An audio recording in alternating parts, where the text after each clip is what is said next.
Ok, entonces vamos a gastar un rato, invertir un rato, pasar un rato repasando el concepto de clasificación de texto que se usa para hacer arañadores por tema.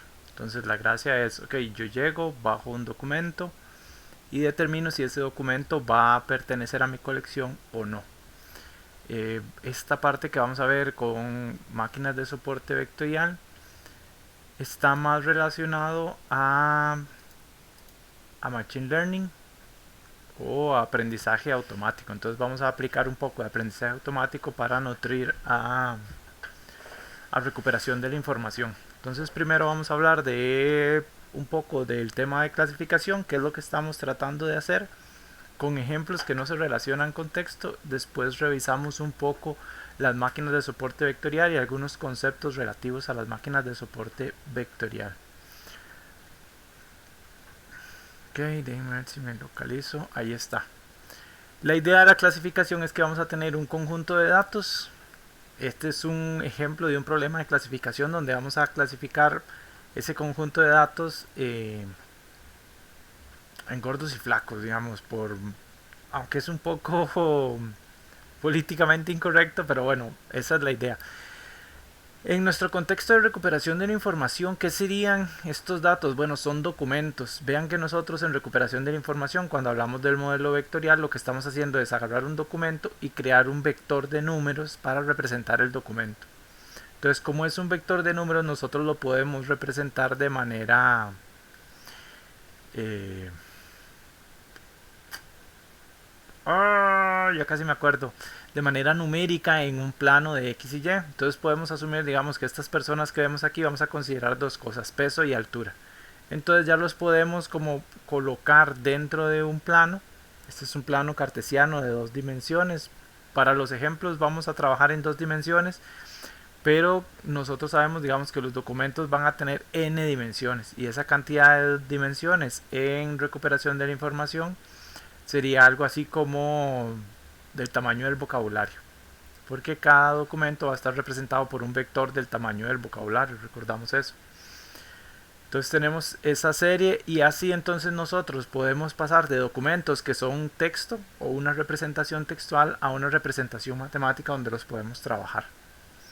Ok, entonces tenemos peso y altura y lo que queremos hacer es encontrar o utilizar algoritmos de clasificación para hacer esa separación que me diga, hey, estos de aquí tienen sobrepeso, estos de acá no. Eh, este dibujito está hecho con propósitos ilustrativos nada más, no hay un conjunto de datos por debajo, pero esa es como la idea. Hay múltiples formas de hacer esta clasificación, hay aprendizaje no supervisado, hay aprendizaje supervisado y semi supervisado. Las máquinas de soporte vectorial son aprendizaje automático semi supervisado. Ok, entonces cuando nosotros estamos en aprendizaje automático vamos a hablar de un corpus de entrenamiento, o sea, datos que yo ya tengo que tienen la respuesta. Entonces eso es lo que yo le voy a alimentar a las máquinas de soporte vectorial. Un corpus podría ser como esto, un conjunto de datos que tiene una estructura definida y tiene una serie de información. En el caso de nosotros, la información que nos interesa pues es esta: la altura, el peso y la etiqueta de si es obeso o no, que es como un marcador. A partir de eso, yo teniendo muchos ejemplos, se los paso a la máquina de soporte vectorial. La máquina de soporte vectorial aprende, y cuando nosotros hablamos en aprendizaje automático de aprender, estamos hablando no de aprender como aprendemos los seres humanos, sino de aprender en un sentido estadístico y matemático que vamos a ver, ampliar un poco el concepto en unos minutos. Ok, entonces la gracia es que yo tengo un montón de datos y vamos a decir que tengo datos con la respuesta, se los paso a la máquina de soporte vectorial, la máquina de soporte vectorial encuentra patrones o al final la máquina de soporte vectorial y muchos de los algoritmos de aprendizaje automático es se puede ver como una función que se despeja. Entonces lo que vamos a hacer es agarrar esa función y despejarla a partir de datos de ejemplo. Ok, Eso es como clasificación en general y ahora vamos a hablar de clasificación de textos, que es lo que nos interesa. De nuevo, vamos a descargar una página web, vamos a obtener el contenido y vamos a ver si ese contenido pertenece al tema que nosotros estamos tratando de trabajar. Ok, entonces esta es una definición que está dada en este artículo de 2014, que es que la clasificación de texto consiste en predecir una o más categorías aptas para un texto escrito de manera no estructurada en lenguaje natural. Ok, tiene un procedimiento más o menos estándar, se aplican algunas partes de recuperación de la información, como por ejemplo el preprocesamiento de datos y la extracción de características. Esa extracción de características es más o menos cuando convertimos el documento a una representación matemática. No necesariamente tiene que ser la misma representación del modelo vectorial, donde tengo el vector con los pesos que son el IDF por el TF por el IDF. Sin embargo, en clasificación de textos y muchas veces, sí, en clasificación de textos, se usa el modelo vectorial con el TF y DF como la línea base. Entonces vos comparás esa representación contra algunas otras. Eso es como lo que se hace en investigación, como para ver si hay mejor clasificación o no.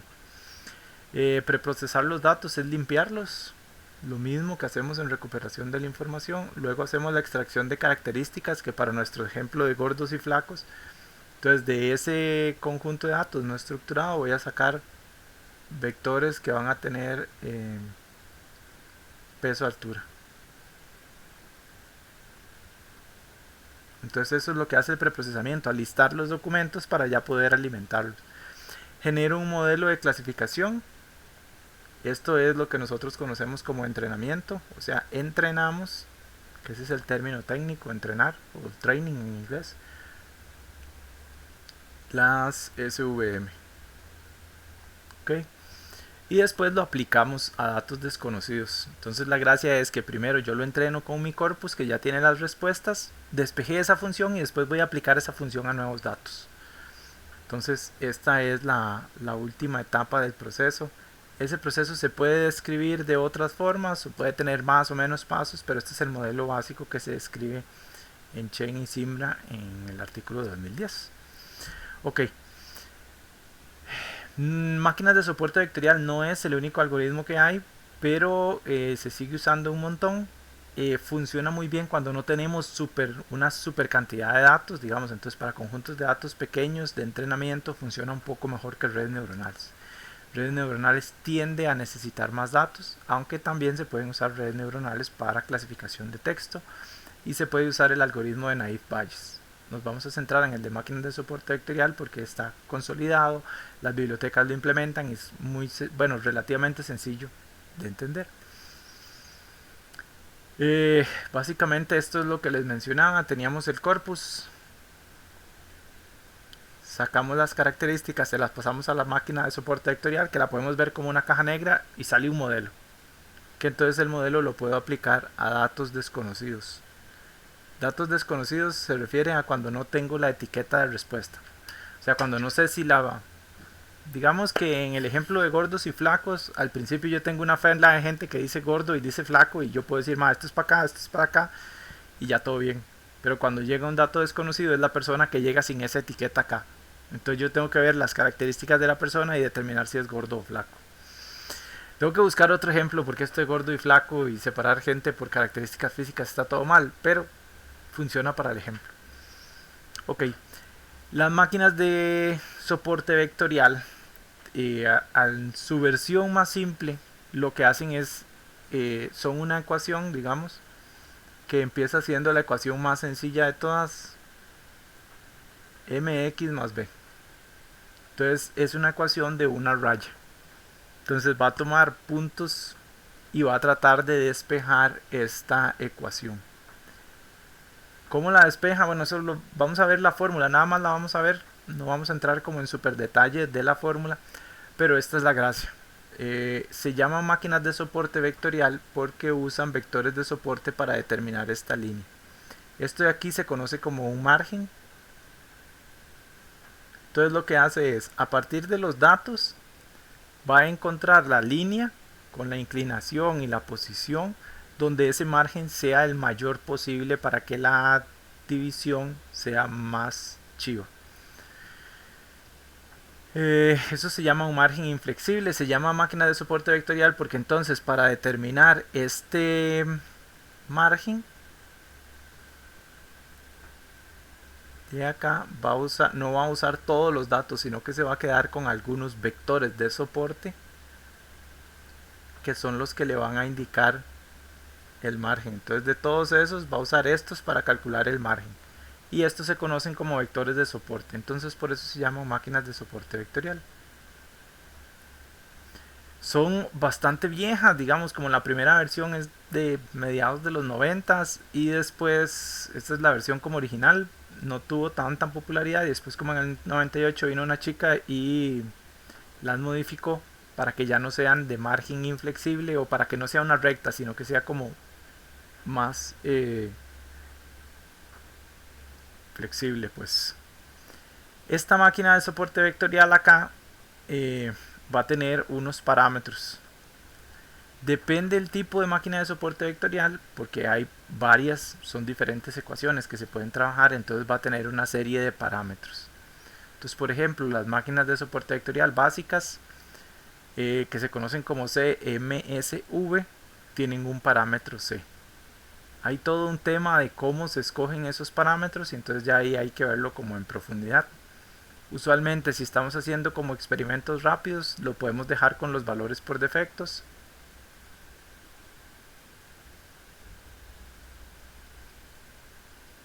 Pero si ya estamos viendo aplicaciones comerciales donde necesitamos el máximo de rendimiento, entonces sí hay que aplicarle algún procedimiento para seleccionar correctamente ese parámetro. Hay distintas técnicas, búsqueda en malla, por gradiente, por descenso de gradiente. No vamos a entrar en esa parte, nada más quiero que entendamos, digamos, cómo funcionan las máquinas de soporte vectorial para ver qué fue lo que aplicamos cuando estamos viendo estos ejemplos en el sklearn. Entonces, como para entender un poco la parte conceptual.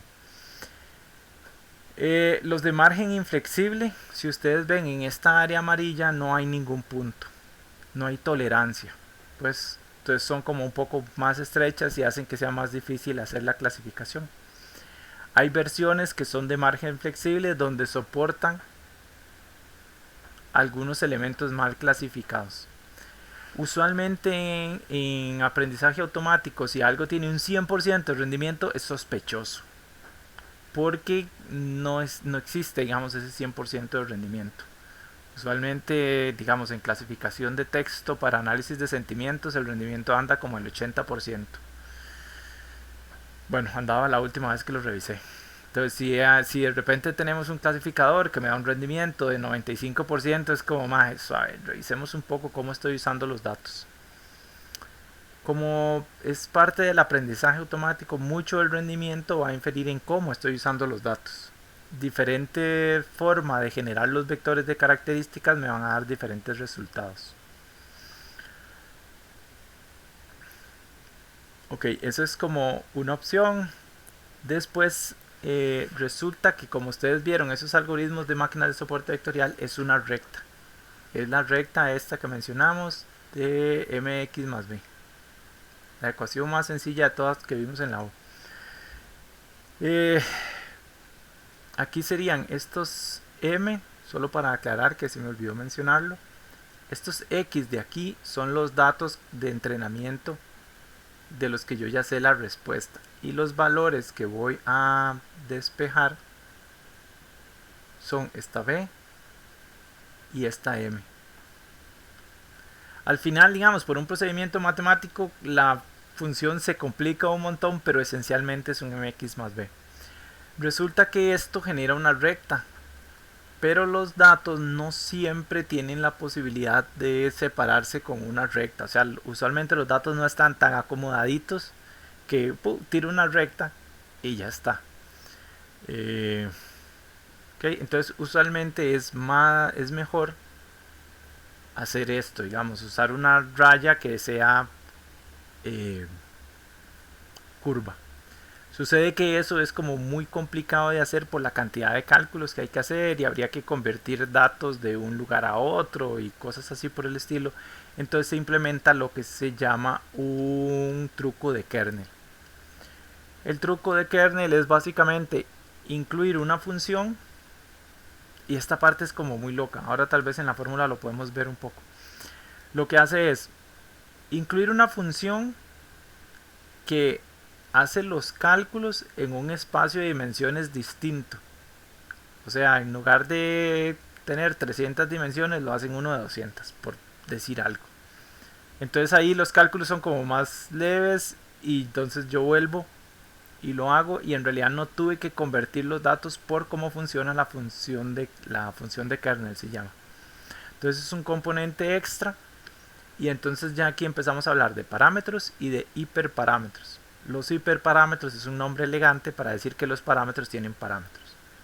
Aquí voy a señalar con cian los parámetros que serían C y cuál función de kernel voy a usar. En este caso seleccioné la función de kernel RBF. Y los hiperparámetros es que resulta, que lo voy a marcar en anaranjado, que la función de kernel tiene un parámetro para variar el funcionamiento. Entonces por ahí cuando estaban investigando si se encontraron este término de hiperparámetro,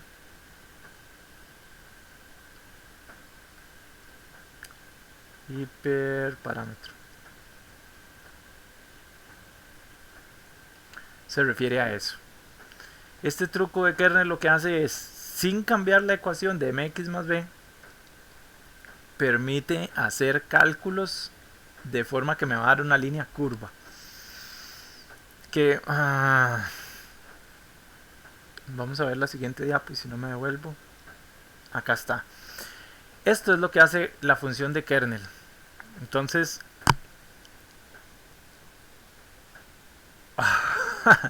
digamos que lo más ideal y lo más claro por hacer es mantener la ecuación de la línea recta, pero entonces si mis datos tienen este ordenamiento, entonces yo los voy a convertir a otro espacio de dimensiones.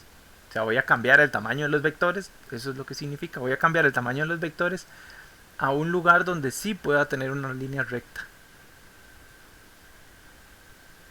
y hacer la separación. Esto es lo ideal. Lo que pasa es que esta operación de pasar de un espacio de dimensiones a otro es muy costosa en términos de rendimiento y de cálculos matemáticos. Mientras más grande sea el conjunto de datos, que es lo ideal, más tiempo voy a durar, más complicado va a ser el entrenamiento y va a ser pesadísimo. Que ahí es donde entra el concepto del truco de kernel. Entonces, ¿qué es lo que hace el truco de kernel? Me quedo con los datos aquí. Entonces, digamos, voy a sobresimplificar el ejemplo. Yo tengo esta función de RBF donde tengo la X, digamos un circulito, y esto me va a dar un resultado de número. Ok, sin hacer la conversión, sin pasar por este proceso del espacio de X al espacio de Z. Pero este número, o sea, el RF va a hacer unos cálculos como si estuviera acá sin convertirlos. Hay toda una cuestión matemática ahí súper profunda de cómo hace en la cuestión, pero esa es como la idea. Entonces yo aplico el truco de kernel para hacer operaciones como si estuviera allá, pero sin cambiar los datos. Pues por eso se llama truco de kernel. En inglés precisamente se le llama así, kernel trick.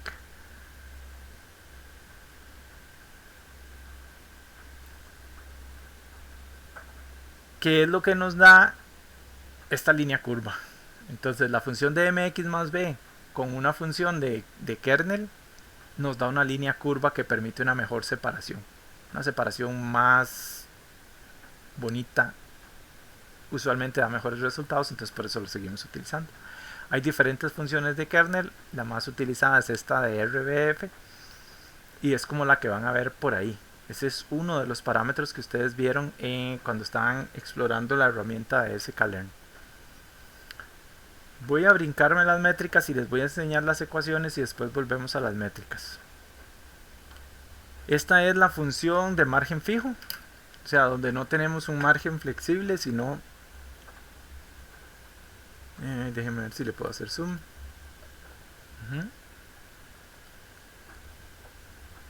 ¿Eh? Se volvió loco esto. Vamos, yo sé que se puede. Aquí está. Donde la función que estamos calculando tiene esta estructura. Ahora, este W, que era el M, digamos, es el margen. Entonces, la función se termina viendo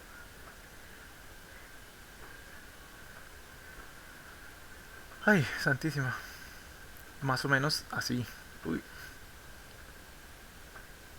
Entonces la función va cambiando, pero es el mismo concepto. Al final es el mx más b, pero vamos haciendo sustituciones. La función al final se ve así, donde yo maximizo este valor que tiene que ver con el mx más b. Estos son datos que yo voy a ir comparando, o sea, el circulito y la x están acá.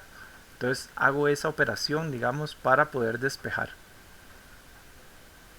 Y el truco de kernel básicamente es hacer esto. Es cambiar esta operación de xj por el resultado de una función. Entonces, en lugar de multiplicarlas directamente en mi espacio de dimensiones donde estoy actualmente, les aplico una función. Y eso es la gracia. El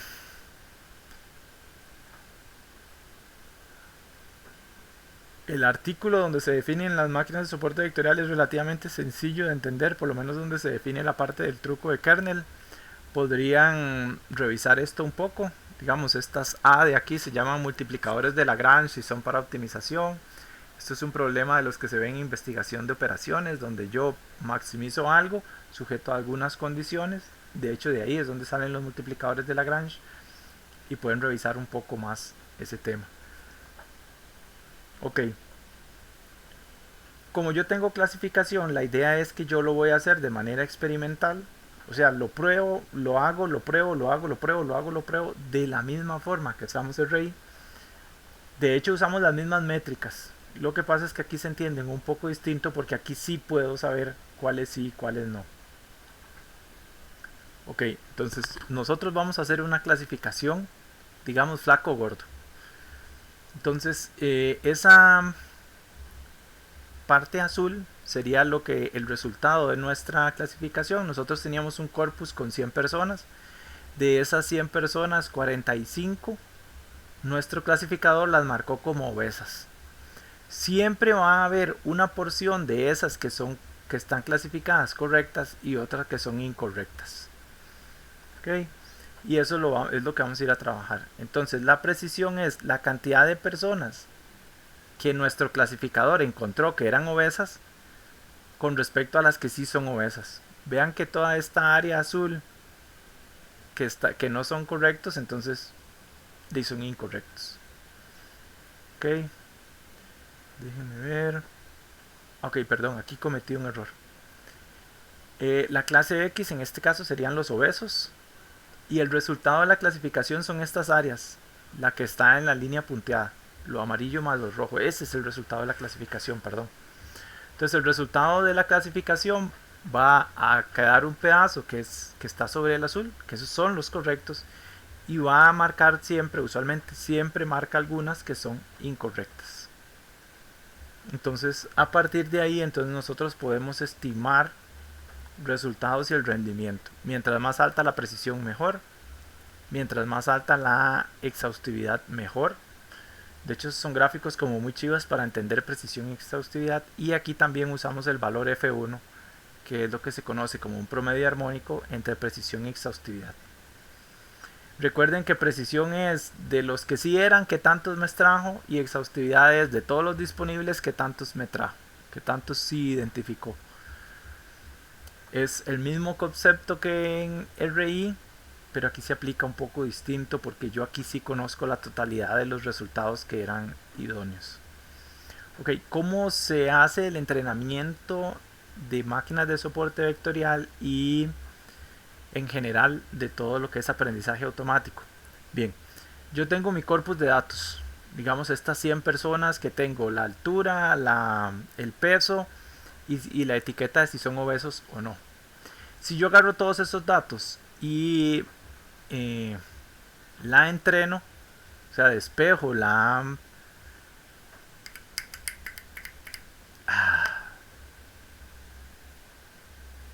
despejo la ecuación, entreno la máquina de soporte vectorial, no voy a tener datos para probarlos. ¿Por qué? Porque si yo uso los datos con que entrené para probarla, entonces la MAE va a hacer trampa. ¿Por qué? Porque ya había visto, y esto es como voy a hablar como muy en abstracto, si yo uso la totalidad de los datos del corpus para entrenarla y después agarro un pedazo del corpus y la pruebo, la MAE va a tener muy buen rendimiento. ¿Por qué? Porque ya los había visto, ya los usó para despejarse, entonces eso es lo que se conoce en el campo como ya los había visto.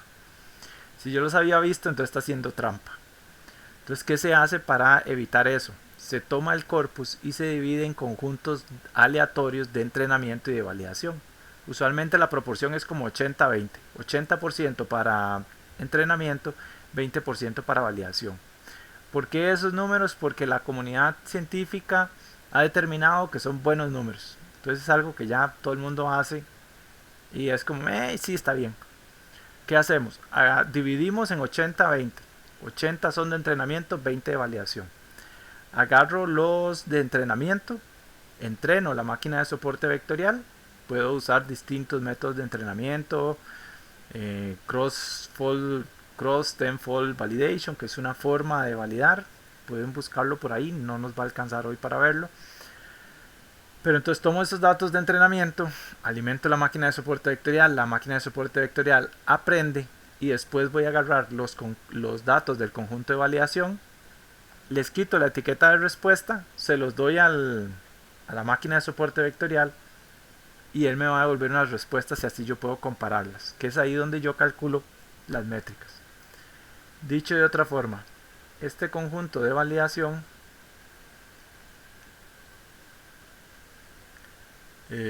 viene del corpus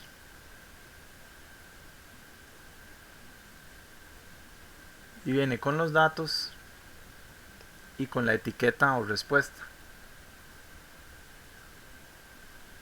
Ok, yo voy a tomar los datos, se los paso a la SVM y eso me va a dar un resultado de la clasificación. Y entonces después esta parte voy a comparar las etiquetas que tenía antes con el resultado de la clasificación, que el resultado de la clasificación son etiquetas para los datos.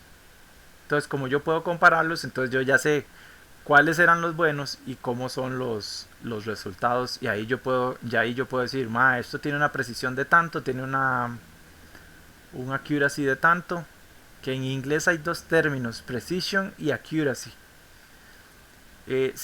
Son métricas que se usan para cosas distintas y la traducción al español es precisión y precisión. Entonces por eso a veces uso el término. Eso es para que lo tomen en cuenta, que precision y accuracy son dos métricas distintas en inglés. Las van a ver por ahí. Accuracy es como una métrica más general y ya precision y recall se usan como ya más en específico.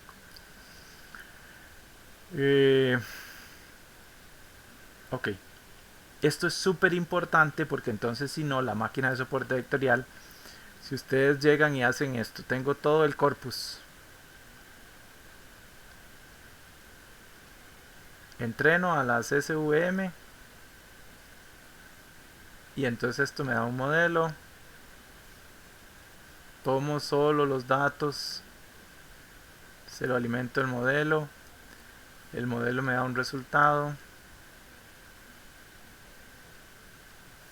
Y después, para saber qué tanto reaccionó, comparo el resultado con las etiquetas. Ahí es donde los clasificadores dan unos números buenísimos. Resultado de la clasificación, 90% de precisión, 98% de precisión, 99% de precisión, 100% de precisión. Cuando dan esos números tan altos, ustedes como pucha. Eh, Hay otros conceptos por ahí que son de aprendizaje máquina, como data snooping, que hay que tomar en cuenta cuando uno está haciendo estos entrenamientos, pero van más o menos por ese lado. Si hay dudas, porfa, pónganlas en el Discord, en el canal de consultas.